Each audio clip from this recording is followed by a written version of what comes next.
Ngayon, susubukan natin kung gaano ka-powerful sa paghatak itong Tamiya Mini 4-wheel drive. Pero minodify ko ng konti ito ha. Ang original na bigat nito, kasama ang battery, ay 200 grams. Pero nilagyan ko siya ng maraming tingga. Mas marami pa kaysa doon sa mga nauna kong eksperimento doon sa umaakyat sa incline. Ngayon, ang bigat nito, dati ay nasa 200 grams. Ngayon ay nasa 425 grams. Ginawa ko yon para magkaroon ng traction tong gulong na to. Para mas mabigat siya, mas meron siyang puwersa na ibibigay dito sa traction niya. At ito naman ay tongka na bakal. Ang weight nito ay 490 grams or almost half a kilo. So, walang problema, kayang-kaya niyang hatakin yan. Kaya ang gagawin natin, maglalagay tayo ng mga pabigat at i-weigh natin. Meron ako ditong mga pabigat, no? Itong mga pliers. At ang weight ng mga pliers na to ay tumitimbang lang. Alagay natin lahat yan.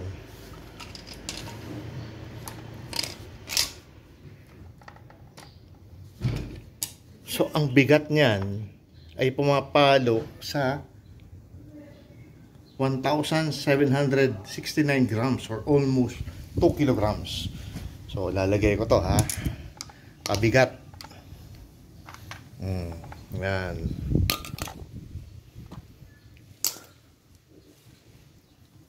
Kayaan. Tatabi ko lang yung weighing scale.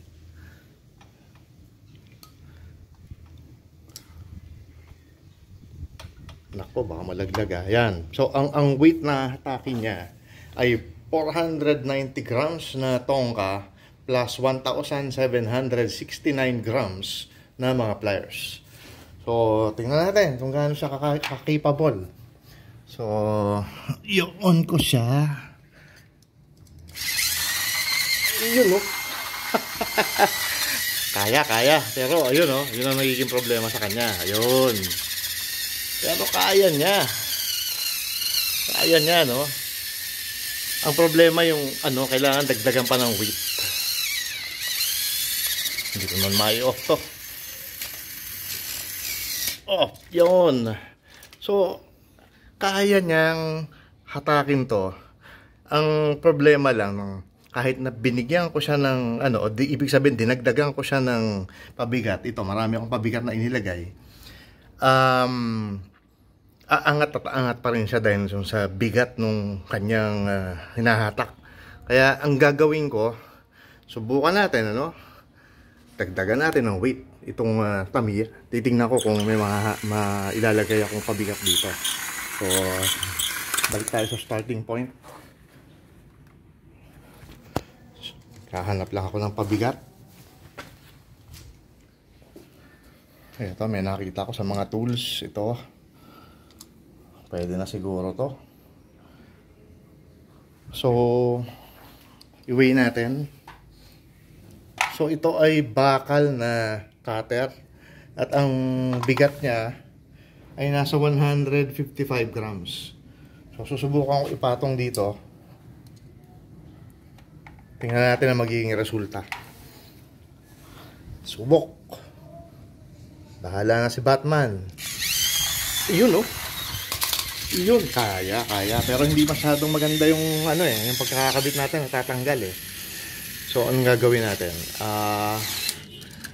Susubukan ko maglagay ng mas mabigat pa. Meron ako dito, ito ay LED. Ito yung ginamit ko para pabigatin yung Tamiya. At i-weigh natin siya ngayon. Subukan natin kung paano mailalagay. Pero mukhang imposible eh.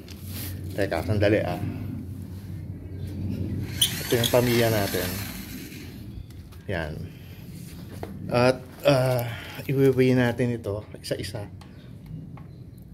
So, ito ay nasa ilan yan? 58 grams. Ngayon ay 115 grams. Subukan muna natin. Kaya, or hindi, dito pa natin. 173 grams. 231 grams. Subukan natin. Bahala na. Paano kaya maikabit ito nang hindi sa tatalsik? Dito siguro. Hindi eh. Madulas siya eh. Madulas. So, doon ko muna tatapusin yung experiment, ano, dahil kailangan gawan ko muna siya ng paraan para malagdagan yung bigat nito na maikabit natin. So, yun muna. So, thank you for watching and watch out for the next Tamiya Mini 4-wheel drive hatak challenge. Ito yung part 1. Gagawa tayong part 2. Thank you for watching.